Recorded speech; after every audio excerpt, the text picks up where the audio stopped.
Hey everybody, I've got Victor here. We're going to do a deck tech with this new interesting Jeskai control. Um, Tell us a little bit about the deck. This is really Jeskai Flage. It just masks itself as a control deck. So obviously, I'll just go to the all-star of the deck. Flage himself, just been an all-star card. The gain and drain is amazing. It's removal. It's life gain. It's a body. It's a threat. It's everything that you really want in this deck. So. Yeah, who would have thought Lightning Helix on a body was good? Yeah, it turns out Lightning Helix on a creature that's a 6/6 is pretty broken. So it has performed far and away above what even I thought it was going to do in this format. So I think 3 is the good number. You don't want to see too many because then you're kind of cycling them. And, I think 3 is where we want to be at. 4 Solitudes, cards is gas, just like the extra removal in case stuff goes sideways and, there's something somehow bigger than Flage or problematic. It's there for you. My one of creatures, I've got 1 snap and a subtlety. The snap has actually been pretty clutch. Just rebuying those spells kind of just comes out of nowhere for a lot of people. They're not expecting it just because the deck doesn't, it's not Wizards, so you're not really expecting that out of nowhere. But sometimes just being able to snag off that extra spell can really just save you the game. So it's done some work for me. And the subtlety, obviously, those problematic planeswalkers, opposing to fairies, you don't want to see too often. Slick shot, birds, things like that. So I haven't seen it too much, but when I've seen it, it does what it needs to do, which I've been very grateful for. So, big question is this package. Why this over Wizards? I love the energy package in Wrath of the Skies. I mean, this card. I mean, for everyone that's watching now on stream saw it, against Bant Nadu, just clearing the board away.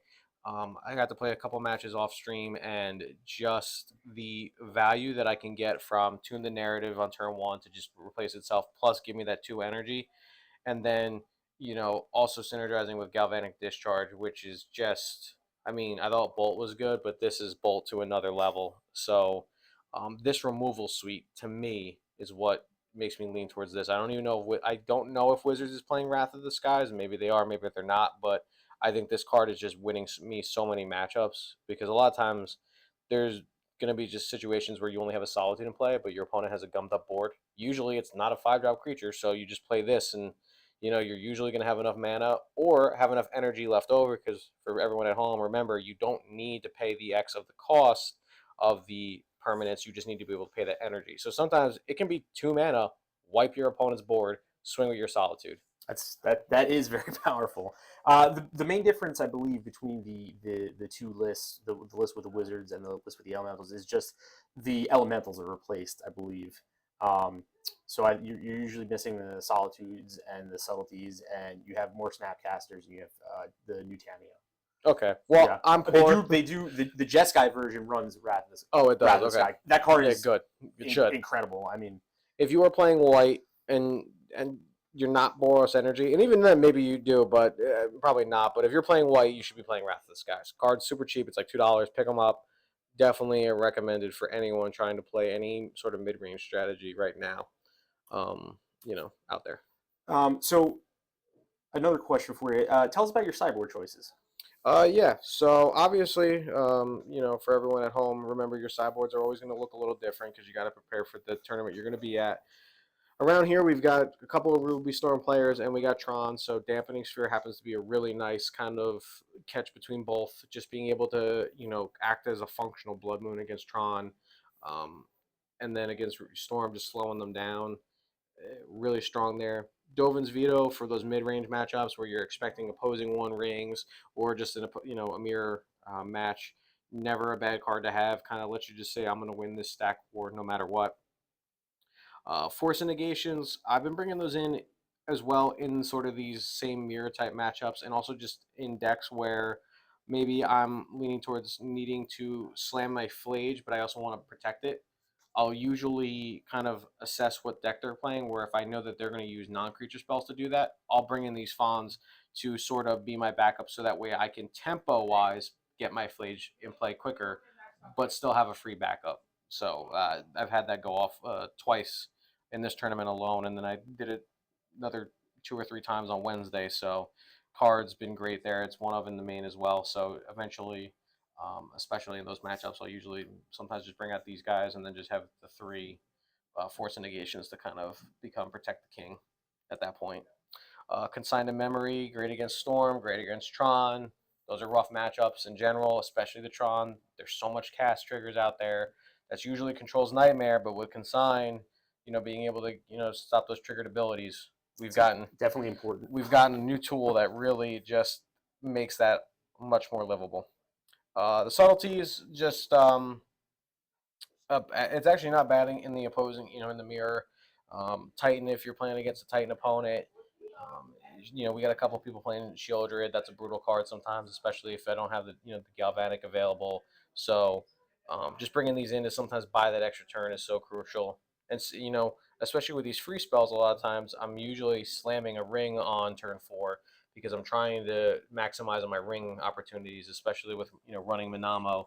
I'm slamming it on turn 4. These cards allow me to sometimes almost to time walk my opponent and not let them build that board, because when you're playing the one ring, your opponent is usually in the next turn trying to swarm the board or gain advantage and kind of punish you for that time walk. These free cards allow me to get away with that, so that's why they're there as well. Celestial Purge, black or red exile, catches all on everything. Can't beat that. Stern Scolding, that's played against Prowess twice today.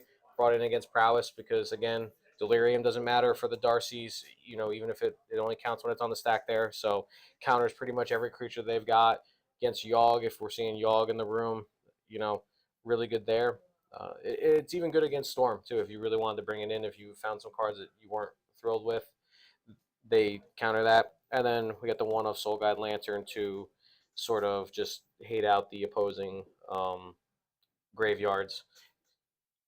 Was running Relic, but then realized during testing that it's kind of bad against you, because if you have to hit the oh shoot button and blow up, nuke both your graveyards, that can be bad.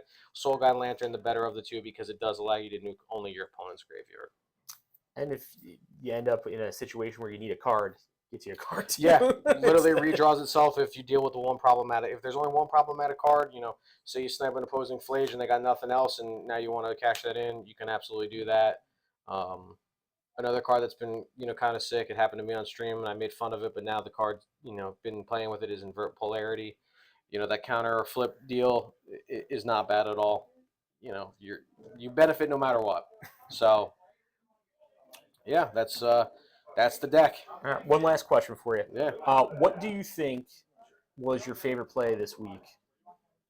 Favorite play this week? Probably a little unknown interaction for a lot of people is that Minamo untaps any target legendary permanent, which came in a situation where I attacked with my Flage, hoping my opponent didn't remember that it could untap and block. So I put them in a situation where I killed one creature already, but left them in a situation where they didn't use the other creature. I gave them kind of the more advantageous one, which on face value didn't seem correct, because they're like, oh, I'll just attack and get you.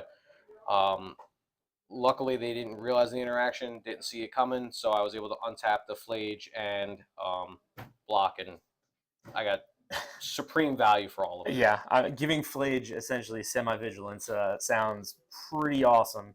Well, thanks for showing us the deck. I appreciate it. Anytime. Yeah. People will be able to catch you on stream, I'm sure. Oh, yeah. Subscribe to the channel if you're watching. Yes, please subscribe, like, all those things. Thank you, folks.